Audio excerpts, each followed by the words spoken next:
2021년 KBS 뉴스 디지털 소외계층 관련 보도 가운데 소개된 실제 사연 하나가 참 가슴을 짠하게 하는 이야기가 있는데, 서울의 한 패스트푸드점에서 일어난 일입니다. 평생을 땀 흘려 일하시고 은퇴하신 70대 할아버지 한 분이 손자에게 줄 햄버거를 사려고 버거킹 매장에 들어오셨답니다. 근데 요즘 어디 가나 이렇게 기계로 주문을 하잖아요. 키오스크라고 그러죠. 그 무인 단말기 앞에 서서 이걸 주문을 해야 되는데 이게 화면에 글씨는 작지, 메뉴는 막 복잡하지, 뭐 이것저것 막 누르다 보니까 자꾸 초기 화면으로 돌아가는 거예요. 뒤에 사람들은 줄을 쫙 서서 기다리는데 막 뒤에 사람들이 한숨을 푹푹 쉬고 씩씩거리고 하니까 이 할아버지가 식은땀 뻘 벌리다가 결국 도망치듯이 그 가게를 빠져나와서 집으로 돌아왔답니다. 그리고 며느리에게 전화를 걸어가지고, 얘야 미안하다. 이제는 내가 햄버거 하나도 내 손으로 못 사는 쓸모없는 노인네가 되었구나. 그랬다는 거예요. 근데 이게 우리 주변에 우리가 아주 흔하게 보는 우리들의 이야기가 아닌가 그런 생각을 합니다. 이 급변하는 시대 속에서 이 소외감을 느끼는 그런 시니어들이 참 우리 주변에 많습니다. 이 요즘 세상이 얼마나 빨리 변하는지 몰라요. 저처럼 이렇게 매주 목사님들에게 다양한 AI의 최신 기술들을 어떻게 목회에 적용할 것인지를 가르치는 일을 하고, 또 이 시대가 지금 어디로 어떻게 흘러가고 있는지를 가르쳐줘야 되는 이런 강사의 입장에서 볼 때, 저도 한 주만 배우기를 게을리하면은 금방 뒤처진 걸 느껴질 정도로 막 세상이 빛의 속도로 바뀌고 있습니다. 예. 그래서 저도 계속 공부합니다. 유튜브를 보면서. 오늘도 이제 지금 70이 다 되어 가시는 이제 은퇴를 얼마 안 남긴 한 장로교 목사님을 제가 요즘 이분이 한남대 기독교학과 상담학 박사과정 논문학계신데 5년째 논문을 못 써가지고 끙끙거리다 저를 만났어요. 그래서 제가 지금 이 AI의 도움을 입어서 이 논문을 어떻게 완성할 것인가를 제가 도와드리고 있거든요. 참 AI가 이 PhD 박사 논문 쓰는 것도 아주 기가 막힌 방법으로 도와주거든요. 그래서 대학 교수들도 다 씁니다. 요즘 AI를. 제미나이 잼스와 노트북 LM이라고 하는 AI로 어떻게 그 참고 문헌들을 찾아내고 딱 그 프롬프트를 주면은 그냥 100권의 참고 문헌들을 그 주제에 관련된 참고 문헌들을 리스트를 쫙 뽑아줍니다. 얘가. 그리고 심층 연구를 딱 누르면은 전 세계에 있는 인터넷상에 그 주제와 관련된 모든 데이터를 얘가 10분 안에 다 찾아내요. 예.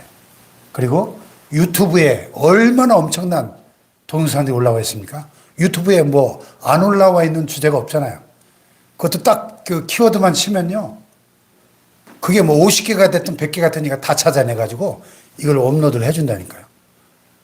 그래서 그 자료들을 바탕으로 어떤 질문을 딱 던지면 답이 쫙 나와요. 1분 안에. 엄청난 시대입니다, 지금. 그러니까 그런 전문적으로 뭔가를 연구해야 되는 그런 사람들한테는 이거는 뭐 예전에 교수들이 자기 서재에서 막 3박 4일 일주일씩 머리 싸매고 해야 되는 연구를 AI의 도움을 얻어서 10분, 30분 안에 끝내버려요. 그 연구를. 그러니까 효율로 따지면 이게 거의 뭐 100배, 1000배의 효율로 연구하고 공부할 수 있는 그런 시대가 된 거예요. 이런 도움을 제가 드리고 있거든요. 그랬더니 이분이 오늘 헤어지면서 저한테 그러는 거예요. 야, 참, 이분이 저를 만난 지 한 달도 안 됐어요.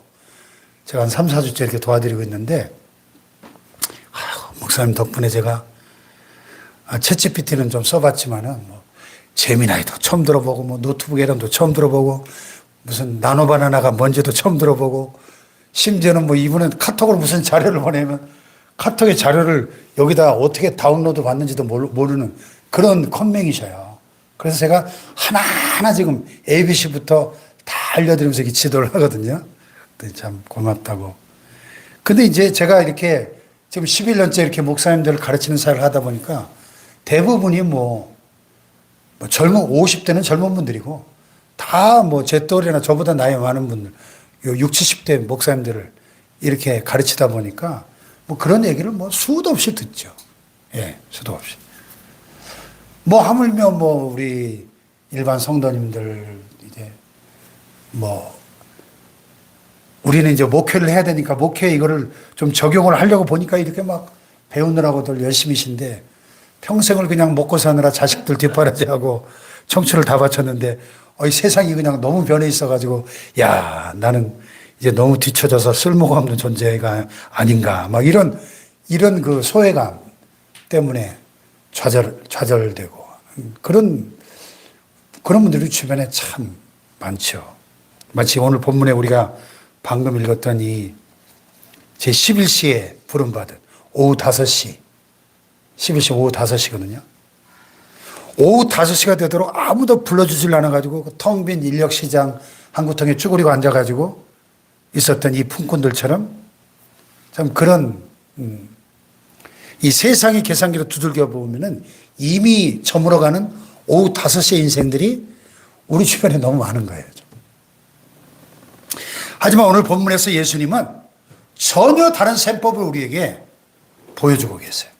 그래서 방금 읽은 이 마태복음 20장에 나오는 이 유명한 포도원 품꾼의 비유는 그렇게 세상의 인력시장에서 선택받지 못해서 고개를 푹 숙이고 있는 그 사람들.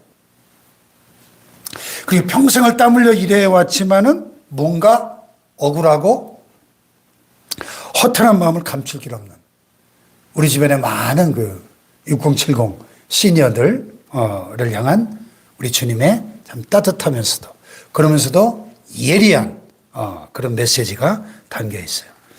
오늘 이 설교의 결론을 먼저 말씀드리면 딱 이 한 문장을 여러분이 이 교회 문을 나설 때 이 한 문장을 가슴에 새길 수 있으면 좋겠어요. 한번 따라해 볼까요?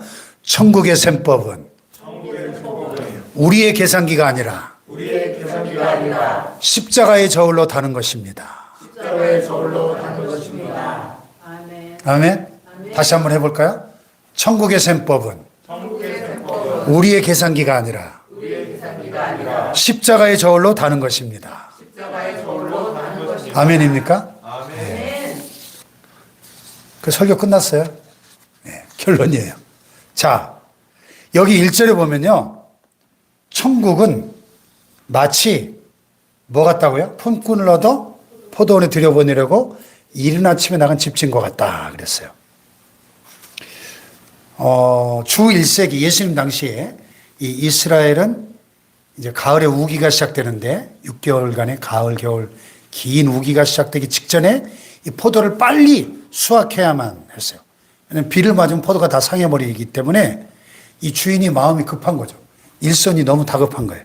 그러니까 이른 아침, 그래 해 뜨는 시각, 우리로 하면 이제 6시쯤 되는 아침 6시. 그 인력 시장에 나가 보니까 일꾼들이 있겠죠. 그래서 일꾼들을 오늘 하루 내가 내 포도원에서 일하면 한 데나리온을 주겠어. 일꾼들이 기뻐하면서 포도원으로 달려갔을 겁니다. 당시 한 데나리온은 하루 일당이에요. 요즘 뭐 우리식으로 하면 뭐 10만 원, 15만 원, 뭐 좀 베테랑들 20만 원 이 정도 돈인 거죠. 내 식구가 하루를 먹고 살 수 있는 아주 소중한 돈이죠. 근데 주인이 여기 보니까 제 3시, 그러니까 해 뜨는 시간부터 이제 1시, 2시, 3시 시작되니까 3시면 한 오전 9시쯤 되는 거죠. 오전 9시. 또 제 6시에, 그러니까 정오죠. 또 제 9시에도 오후 3시죠. 계속 장터에 갑니다. 여전히 거기서 빈둥거리며 놀고 있는 사람들이 있었기 때문에. 그리고 마침내 하루 일과가 거의 끝나기 불과 1시간 전인 제 11시에 11시는 오후 5시예요. 네. 오후 5시에 장터에 나가보니까 또 사람들이 있는 거예요. 한번 생각해 보세요. 자, 새벽 6시부터 누가 나를 좀 써주길 바라서 인력 시간에 나왔는데요. 오후 5시가 될 때까지 지금 11시간째 나를 데려갈 사람을 기다리고 있는데 아무도 안 데려가는 거예요. 아마도 뭐 체격이 너무 왜소하거나 나이가 너무 많거나 또는 어딘가 병약해 보여서 시원찮아 보이니까 이렇게 데려가질 않았겠죠. 그 이제 집에서 굶고 있을 처자식을 생각하니까 발걸음이 떨어지질 않는 거예요. 그냥 파당 시간이 다 될 때까지 차마 그 자리를 떠나지 못하고 이 텅 빈 장터에 쭈그리고 앉아있는 이들의 처량한 뒷모습을 한번 생각해 보세요. 그 주인이 묻는 거예요. 6절에 너희는 어찌하여 종일토록 놀고 여기 서 있느냐? 그때 이 사람이 뭐라 그래요? 7절에 우리를 품꾼으로 쓰는 이가 없습니다. 참, 이 짧은 대답 속에 현대인의 자화상이 특별히 우리 6070 시니어 분들의 서글픔이 배어 있다고 생각합니다. 세상이 더 이상 나를 원치 않아요. 내 인생이 이제 저물어가는 오후 5시 같아요. 그런 얘기죠. 근데 주인이 뭐라 그래요? 너희도 포도원에 들어가라. 이야, 이건 완전 복음이죠, 복음. 그래서 조한명하도 목사님이 포도원의 품꾼들 이런 설교에서 이렇게 해설을 하고 계십니다. 하나님의 부르심에는 늦은 때란 없습니다. 그분의 은혜는 인간의 자격이나 일한 시간이 아니라 전적인 그분의 긍휼에서 비롯됩니다. 이렇게 설명하고 있습니다. 그렇습니다. 세상은 우리의 이력서를 보고 우리의 체력과 젊음만을 보지만 하나님 우리의 빈손을 보십니다. 오후 5시에 부름을 받은 그 사람이 얼마나 감격스러웠겠어요. 이제 파장이 1시간밖에 안 남았는데 다 1시간 남겨놓고 부름 받았으니까. 예? 그것이 바로 저와 여러분이 구원받은 감격이에요. 구원받은 감격. 할렐루야. 아멘. 미국의 어느 시골 마을에서 낡은 물건들을 파는 경매가 열렸어요. 여러 가지 물건들이 다 팔려나가고 마지막 먼지가 뽀얗게 앉은 여기저기 막 긁히고 상처가 난 낡은 바이올린 하나가 경매에 올라왔습니다. 경매사는 뭐 이깟 낡은 고물 바이올린의 시간을 뺏기기 싫다는 듯이 대수롭지 않게 소리쳤어요. 자, 이 낡은 바이올린, 자, 1달러에 사실 분 없습니까? 1달러. 네, 저기 1달러. 자, 2달러 없습니까? 저기 2달러. 네. 자, 3달러에 사실 분. 3달러. 3달러. 아무도 없어요. 사람들이 코웃음을 치죠. 아니, 이처럼 다 부서져가는 고물을 누가 3달러나 주고 사. 뗄감을 하나 쓰지. 그러니까 세상의 눈으로 볼 때 그 바이올린은 이미 효용 가치가 다 끝나버린 오후 5시의 고물인 거죠. 경매사가 이제 낙찰 망치를 막 두드리려고 하는 순간 경매장 저 뒷자리에 앉았던 백발 노인 하나가 조용히 앞으로 걸어 나왔습니다. 그러더니 말없이 그 낡은 바이올린을 손으로 집어들더니 손수건을 꺼내가지고 먼지를 정성스럽게 닦았습니다. 풀려있던 줄을 하나하나 팽팽하게 딱 조율하더니 활을 들어가지고 연주하기 시작했어요. 그랬더니 그 낡은 고물 바이올린에서 마치 천사들이 연주하는 것 같은 소름이 돋을 만큼 기가 막히고 아름다운 선율이 막 흘러나오기 시작합니다. 경매장은 일순간 쥐죽은 듯 고요해졌고 사람들 눈에는 막 감동의 눈물이 고였습니다. 연주가 끝나고 노인이 조용히 자리로 돌아가자 놀란 경매사가 떨리는 목소리로 다시 외쳤습니다. 자, 이 바이올린 1,000달러에 사실 분. 1,000달러. 네. 2,000달러. 없습니까? 2,000달러. 자, 3,000달러. 네. 3,000달러에 낙찰됐습니다. 땅땅땅. 순식간에 3달러짜리 고물이 3,000달러짜리 명작으로 바뀌었어요. 그 누군가 물었죠. 아니 도대체 저 고물 바이올린의 가치를 순식간에 바꿔놓는 게 무엇입니까? 누가 대답했어요. The touch of the master's hand. 거장의 손길이 닿았기 때문입니다. 거장의 손길이. 아멘. 여러분, 세상은 우리를 향해서 저 1달러짜리 노인네, 쓸모없는 고물 이렇게 말할지 모르겠습니다. 어제 이재명이가 좀 기름값도 비싸고 한데 노인네들은 출퇴근 시간에 전철 타지 말라고 했다가 욕을 막 바가지로 먹던데. 예, 그게 이제 세상의 기준이잖아요. 노인들은 그냥 쓸모없는 인간들을 보는 거죠. 1달러짜리 노인네로 보는 거죠. 오후 5시의 인생. 체력도 예전 같지 않고 주름살은 늘어가고 젊은 시절의 화려함 다 지나가 버린 먼지 쌓이는 바이올린 같은 그 모습 때문에 한숨 쉬는 분들. 세상의 인력시장에서는 이제 파장이 다가오는 오후 5시인 것이죠.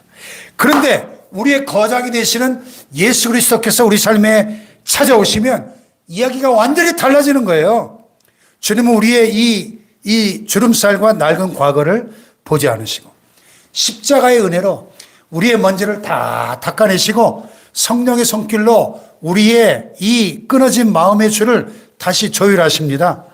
그래서 오후 5시에 부름받은 우리를 이 세상의 계산기로는 1달러짜리일지 몰라도 십자가의 저울로 달아보면 우리는 예수님의 핏값으로 사신 가장 존귀한 3,000달러짜리 명작인 거예요.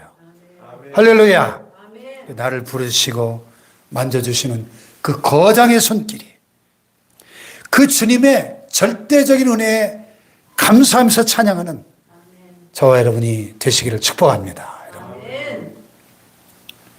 자, 이제 날이 저물고 결산의 시간이 찾아왔어요. 주인이 청지기에게 명합니다. 품꾼들을 다 불러가지고 맨 나중 온 자로부터 시작해서 먼저 온 자까지 차례대로 품삯을 줘라 그랬어요. 네.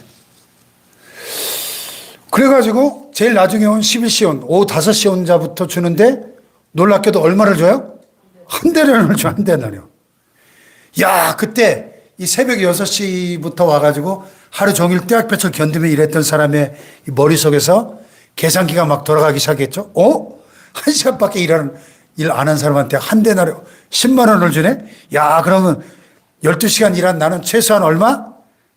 최소한 120만 원을 주겠네? 계산기가 막 팍팍 돌 거 아니에요. 근데 웬걸요?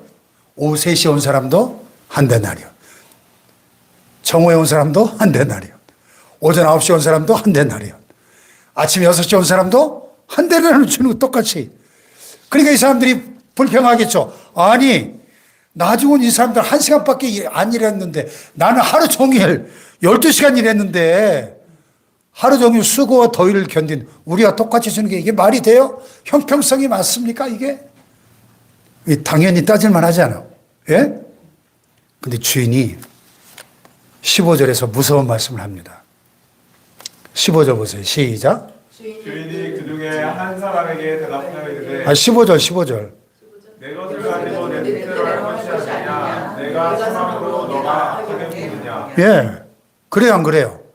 내 것 가지고 내 마음대로 하겠다는 엿장수 마음인데. 또 13절에 보면 내가 잘못한 게 있어요 없어요? 원래 얼마 약속했어요? 한 데나리온 주겠다고 약속했잖아요.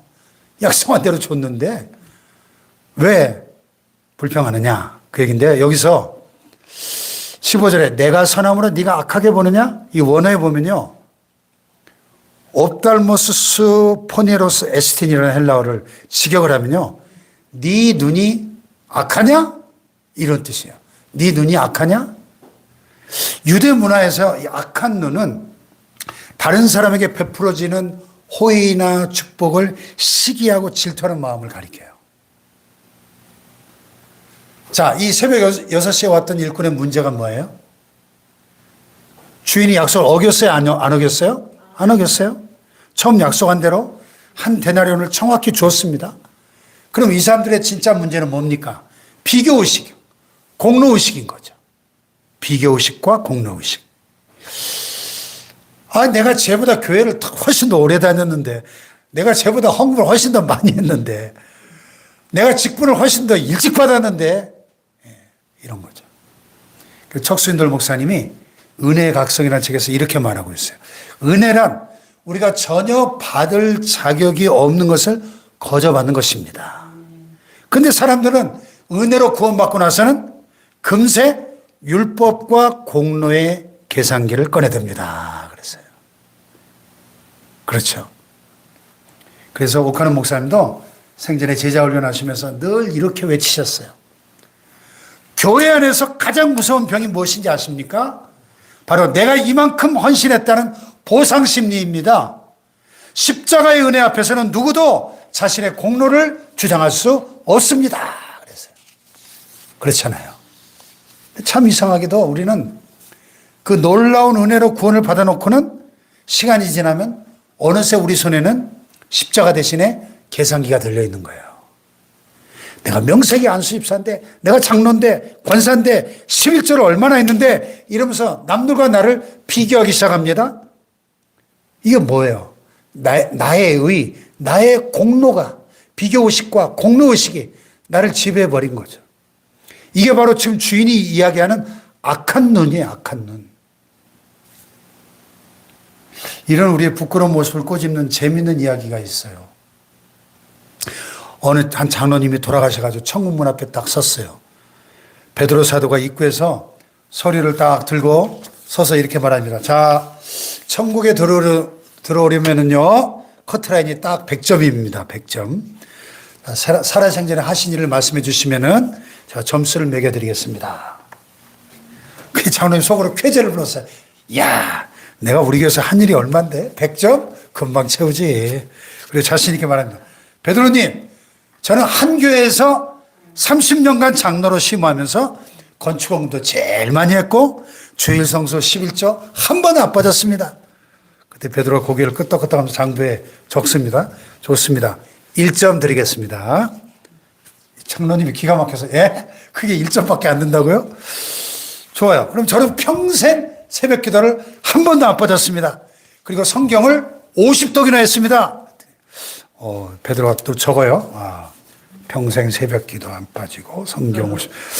훌륭한데요. 1점 더해서 2점 되겠습니다.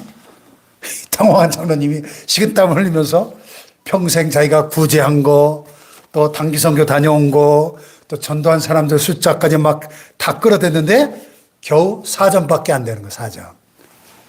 100점을 채워야 되는데 이제 더 이상 내세울 공로가 바닥이 났어요. 눈앞이 캄캄해진 이분이 털썩 주저앉아가지고 펑펑 울면서 이렇게 소리쳤답니다. 아이고 주님, 저는 안 되겠습니다. 제 공로로는 도저히 저 문에 들어갈 수가 없네요. 그래서 주님의 십자가의 은혜로, 주님의 긍휼하심으로 저를 불쌍히 여겨 주시옵소서. 그때 베드로가 활짝 웃으면서 장부에다 도장을 꽝 찍으면서 네, 주님의 은혜 96점 더해서 100점입니다. 들어오세요. 그랬다는 거예요. 재밌죠? 이도훈 목사님이 하셨던 설교의 유머 예화에서 발췌된 거예요. 천국은 내 수고와 공로인 4점 가지고 들어갈 수 있는 것이 아니라는 거예요. 내가 12시간을 하루 종일 떼학볕에 일했건 딱 1시간만 일했건 우리를 구원하시는 것은 오직 주님이 채워주시는 절대적인 은혜인 거예요. 은혜. 네. 근데 우리 자꾸만 4점을 들이밀면서 왜 나를 안 알아주느냐 불평하고 이제 막 1점을 딴 출신자를 보면서 시기 질투하잖아요. 십자가의 저울 앞에서 우리가 들고 있는 그 알량한 계산기를 다 부숴버리시기를 주님의 이름으로 축원합니다. 아멘. 그 얘기예요. 쉽게 말하면. 여러분 혹시 내가 평생 교회를 위해 수고했는데 알아주는 이가 없어서 서운합니까? 새로운 성도가 칭찬받고 금방 교회 생활에 막 적응하려고 하는 그런 모습을 보면서 묘한 질투심이나 시기심 느껴보신 적 있으시죠? 그게 바로 영적인 악한 눈이라는 거예요. 악한 눈. 우리는 착각하지 말아야 됩니다. 저와 여러분이 본래부터 새벽 6시에 뽑힐 만큼 타고난 자들이 아니었다는 거예요. 우리가 영적으로 볼 때 저나 여러분이나 파장 시간이 다 되도록 쳐다보는 사람 하나 없던 영원한 멸망으로 던져질 수밖에 없었던 무익한 자들이었잖아요. 본래. 예, 우리의 본래 실상을 가장 정확하게 보여주는 성경 구절이 있죠. 우리 복음 누리는 길에서 하도 많이 다뤄서 이제 막 저절로 외워지는 에베소서 2장 1절 이하에 너희 허물과 죄로 죽었던 너희를 살리셨도다. 그때의 너희는 그 가운데서 행하여 이 세상 풍조를 따르고 공중의 권세 잡은 자를 따랐으니 곧 지금 불순종의 아들들 가운데 역사는 영이라. 전에는 우리도 다 그 가운데서 우리 육체의 욕심을 따라 지내며 육체와 마음에 원하는 대로 행하여 다른 이들과 같이 본질상 진노의 자식들이었더니 그때 너희는 그리스도 밖에 있었고 이스라엘 나라 밖의 사람이라 약속의 언약들에 대한 외인이요 세상에서 소망이 없고 하나님도 없는 자이더니. 이게 우리 본래의 모습이 아니었습니까? 이게 우리 본래 실상이잖아요. 영적으로. 그런 우리를 하나님이 포도원으로 그분의 자녀로 불러주신 이 자체가 기적이고 은혜잖아요. 아멘. 최근 우리나라의 한 IT 기업인 에버영 코리아, 늘 청춘 코리아 직역하면 회사 이름이 에버영 코리아예요. 에버영. 늘 푸른 코리아. 이 회사 이야기가 우리 사회에 잔잔한 감동을 주었는데요. 이 회사 입사 조건은 딱 하나. 만 55세 이상. 젊은 사람은 안 뽑아. 2013년에 설립된 회사인데 그 당시 언론 보도됐던 내용이에요. 젊은 사람 안 뽑아. 만 55세 이상만 뽑아요. 은퇴 후에 갈 길을 잃은 시니어들에게 모니터링 업무 등을 맡기면서 정당한 대우를 해주는 거예요. 직원 중에는 80대도 있었습니다. 이분들이 출근하면서 얼마나 감격스러웠겠어요. 야, 나 같은 늙은이를 써주는 곳이 있다니. 일할 수 있는 것만으로도 너무 감사합니다. 그러면서 일하지 않았겠어요? 예. 세상의 기업도 이런 감동을 준다면 여러분 하물며 우주 만물의 창조 주신 하나님께서 죄인된 우리를 그분의 거룩한 사역에 동참시켜 주실 뿐만 아니라 영원한 생명이라고 하는 천국의 유업이라고 하는 한 데나리온을 주시나니 이게 얼마나 감격스럽냐는 겁니다. 아멘. 이게 천국의 셈법은 철저하게 하나님의 은혜에 기초한다는 사실입니다. 혹시라도 우리가 아이고 목사님 저는 예수를 너무 늦게 믿었고요. 뭐 한 일도 없고 뭐 저는 건강도 없고 바칠 것도 없어. 뭐 하나님께 뭐 내놓을 게 하나도 없어요. 아니에요. 오후 5시에 오셨어도 대환영입니다. 하나님은 여러분에게 십자가라고 하는 완전한 사랑, 영생이라고 하는 완전한 은혜를 똑같이 베풀어 주시는 겁니다. 아멘. 할렐루야. 아멘. 역사적으로도 우리는 지금 주님이 다시 오실 날이 멀지 않은 오후 5시를 살고 있잖아요. 지금 중동 전쟁 보세요. 예. 세계 정세를 보면 진짜 적그리스도의 등장과 7년 대환란과 우리 주님의 공중재림과 휴거와 지상재림 천년왕국의 이 요한계시록의 시간표가 그냥 찰칵 돌아간 소리가 들립니다. 그래서 오늘 우리에게 주님의 재림을 대망한 우리에게 필요한 것은 내가 남보다 얼마나 더 많이 일했느냐 따지는 계산기가 아니고 나 같은 죄인을 살려주신 그 십자가의 은혜에 대한 감격을 회복해야 되는 겁니다. 우리가. 할렐루야. 아멘.